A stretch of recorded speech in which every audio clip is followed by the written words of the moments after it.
প্রশ্ন ১। হজরত ইউনুস আলাইহিসসালাম যখন মাছের পেটে বন্দী ছিলেন তখন তিনি প্রাণের ভয়ে কোন দোয়াটি পাঠ করেছিলেন? ক সুবহান আল্লাহ, খ লা ইলাহা ইল্লা আন্তা সুবহানাকা ইন্নী কুনতু মিনাজ জলিমিন, গ আলহামদুলিল্লাহ।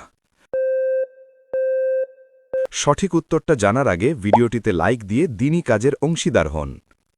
সঠিক উত্তরটি হবে খ দোয়া ইউনুস, লা ইলাহা ইল্লা আন্তা সুবহানাকা ইন্নী কুনতু মিনাজ জলিমিন।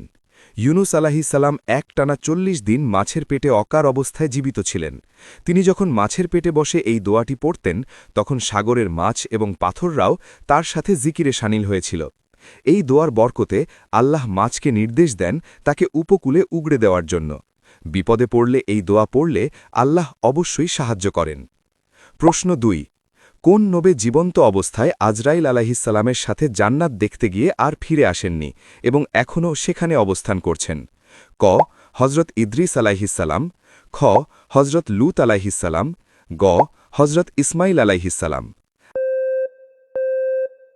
আপনি যদি সত্যি ইসলাম সম্পর্কে আরও জানতে চান তাহলে চ্যানেলটাকে সাবস্ক্রাইব এবং পেজটাকে ফলো করুন। সঠিক উত্তরটি হবে ক হজরত ইদ্রিস আলাইহিসসালাম। হজরত ইদ্রিস আলাইহিসসালাম ছিলেন প্রথম ব্যক্তি যিনি কলম দিয়ে লেখা এবং কাপড় সেলাই করা শুরু করেছিলেন। একদিন তিনি মালাকুল মাউত আজরাইল আলাইহিসসালামকে বললেন, আমাকে জান্নাত ও জাহান্নাম দেখাও। আল্লাহ অনুমতি দিলে তিনি জান্নাতে প্রবেশ করেন। সেখানে গিয়ে তিনি তার জুতো একটি গাছের নিচে রেখে আসেন এবং পরে তা আনতে যাওয়ার বাহানায় আর বের হননি। আল্লাহ তার ইবাদতে খুশি হয়ে তাকে জীবন্ত অবস্থায় আসমানে তুলে নেন।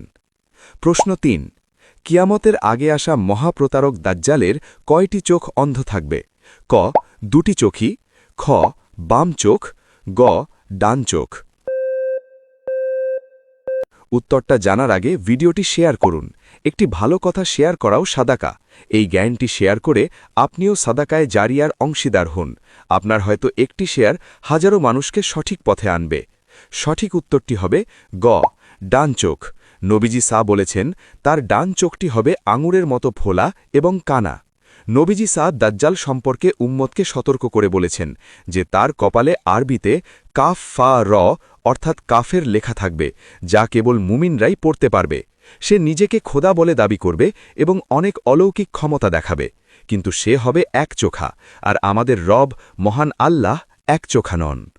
আপনি যদি সত্যি ইসলামকে ভালোবাসেন তাহলে কমেন্টে লিখুন আই লাভ ইসলাম।